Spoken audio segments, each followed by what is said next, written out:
Assalamualaikum warahmatullahi wabarakatuh. Hello everyone.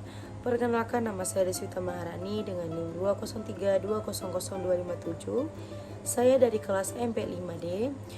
Video kali ini ialah video terakhir untuk memenuhi tugas dari Ibu Yuliana MPD, yaitu dengan judul membangun komunikasi yang efektif dalam organisasi.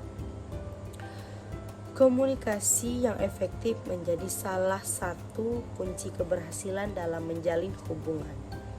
Tidak hanya saat bersama pasangan, namun juga dengan rekan kerja atau keluarga. Komunikasi menjadi salah satu cara ketika berusaha untuk memberikan respons kepada lawan bicara. Tidak hanya sekedar memberikan respon, melainkan komunikasi juga dibutuhkan dalam berinteraksi. Sejak kecil kita sudah diajarkan untuk berkomunikasi. Namun, berkomunikasi tidak hanya sekedar kedua pihak saling berbicara, namun juga mampu mendengarkan.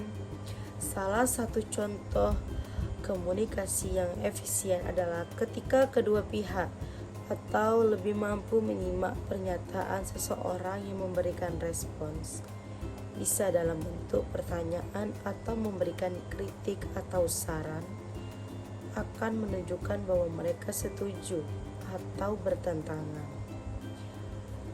Mungkin Anda akan menganggap bahwa menjalin komunikasi efektif tentunya mudah, sebab sebagai makhluk sosial sudah menjadi kebiasaan bagi kita untuk berkomunikasi dengan orang lain. Namun ternyata masih banyak kesalahan biasa yang dilakukan dan perlu diperbaiki. Salah satu contoh komunikasi yang efisien adalah ketika kedua pihak atau lebih mampu menyimak pernyataan seseorang dan memberikan respons, bisa dalam bentuk pertanyaan atau memberikan kritik atau saran, atau akan menunjukkan bahwa mereka setuju atau bertentangan. Mungkin Anda akan menganggap bahwa menjalin komunikasi efektif tentunya mudah. Kami akan memberikan beberapa tips bagi Anda dalam menjalin komunikasi efektif dan efisien, dengan tujuan agar tidak ada lagi kesalahan dapat terulang kembali, atau barangkali dapat mengganggu dalam berkomunikasi dengan lawan bicara. Yang pertama, ada mendengarkan lawan bicara. Dalam berkomunikasi, kita memang diperkenankan untuk mengutarakan pendapat. Namun, bukan berarti kita tidak membiarkan lawan bicara untuk mengutarakan pendapatnya. Terkadang mendengarkan lawan bicara juga penting. Anda akan dipandang sebagai sosok egois karena hanya fokus terhadap diri sendiri. Izinkan pihak lain untuk berbicara dan menjadi pendengar yang baik. Sikap tersebut sangat dibutuhkan saat sedang berada di lingkungan kerja yang sifatnya formal. Selanjutnya ada mengajukan pertanyaan. Komunikasi yang efektif juga memerlukan tanggapan dari pihak lain.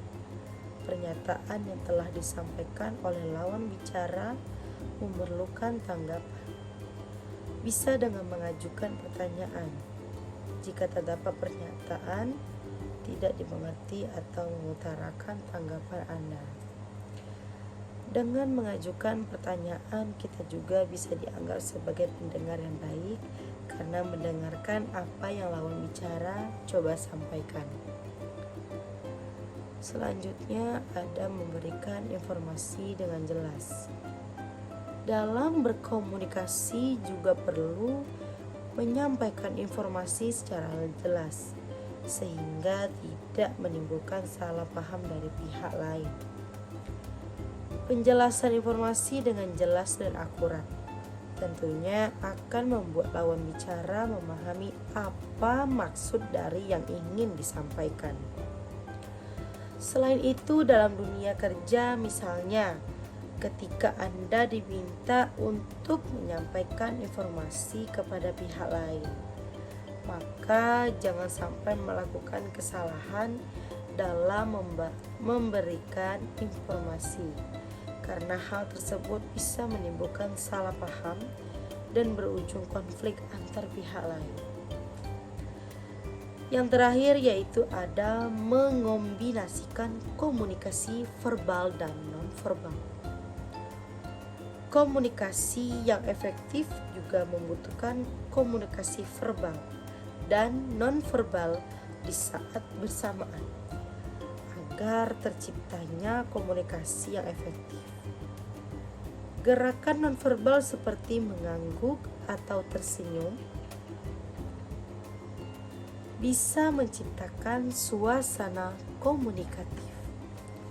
Ditambah lagi gerakan verbal, yaitu melalui penyampaian informasi atau tanggapan secara jelas Anda berikan kepada lawan bicara.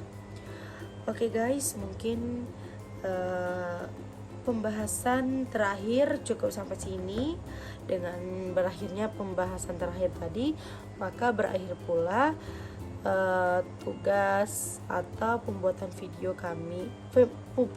video saya, maksud saya dari pelajaran etika manajemen. Saya pamit undur diri.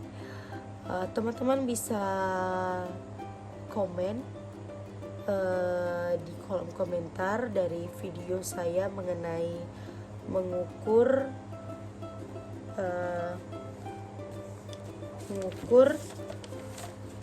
etika manajemen tadi sampai ke membangun komunikasi yang efektif dalam organisasi. Teman-teman bisa like dan komen, dan jangan lupa subscribe. Oke, saya akhiri. Assalamualaikum warahmatullahi wabarakatuh. See you.